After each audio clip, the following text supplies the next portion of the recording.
from California.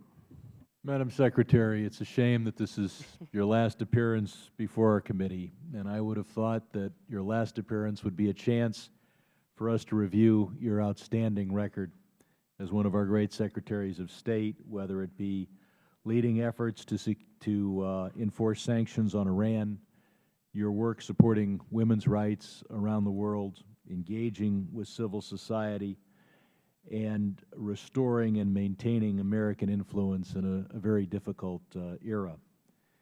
And I would have thought that your last hearing would be your chance to give us some advice for what to do over the next 4 years and beyond. I take seriously your very strong advice, because I happen to agree with it, that it's about time we pass an authorization bill through both houses of Congress. But instead we're here at, I guess, our third hearing to deal with the tragic events in Benghazi, because it is a chance for each political party to beat up on the other.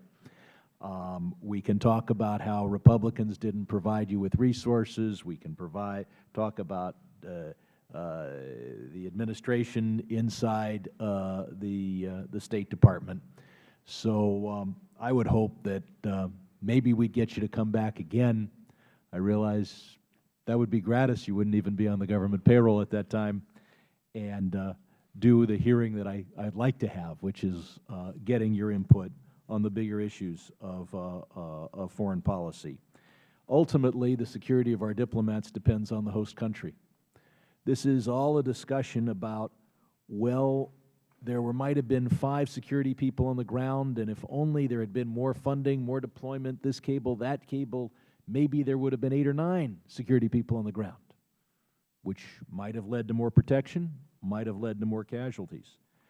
And here in Washington, the decision was made to provide well more than 16 security people to Libya, and nobody that I know of in Washington was involved in the issue of how many of those were in Benghazi, either going with the ambassador or there in advance. So the decision that all 16 weren't with him was a decision that you can't blame either political party or anyone in Washington for.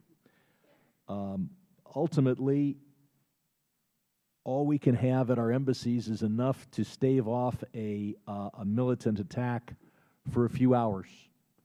And after that, if the host country doesn't come to the rescue, it doesn't matter whether we have 3, 6, 12, 16, or 36 armed guards and Marines at the location.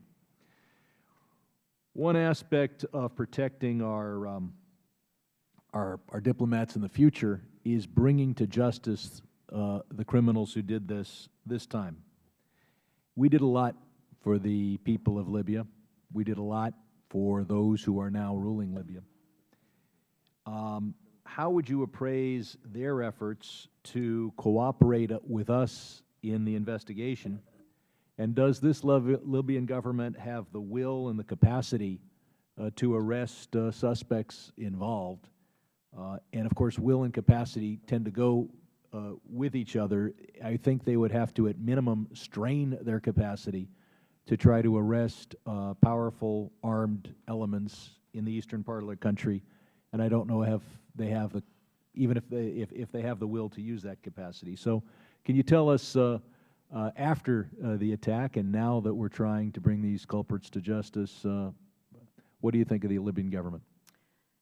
Well, I think, Congressman, you drew exactly the right description. Is it will or is it capacity, when obviously what you need is both?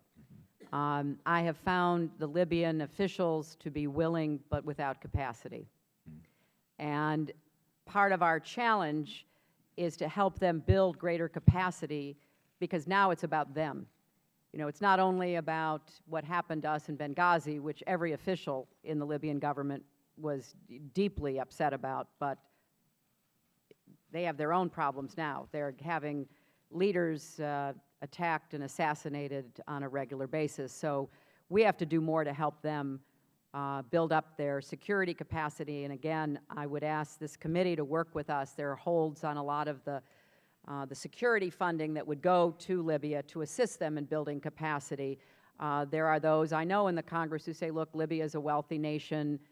We don't need to give them any money. Well, until they get up and going, it's in our great interest to give them the resources like we have with other countries over the past 40 years. We can go to Mr. Rohrabacher of California.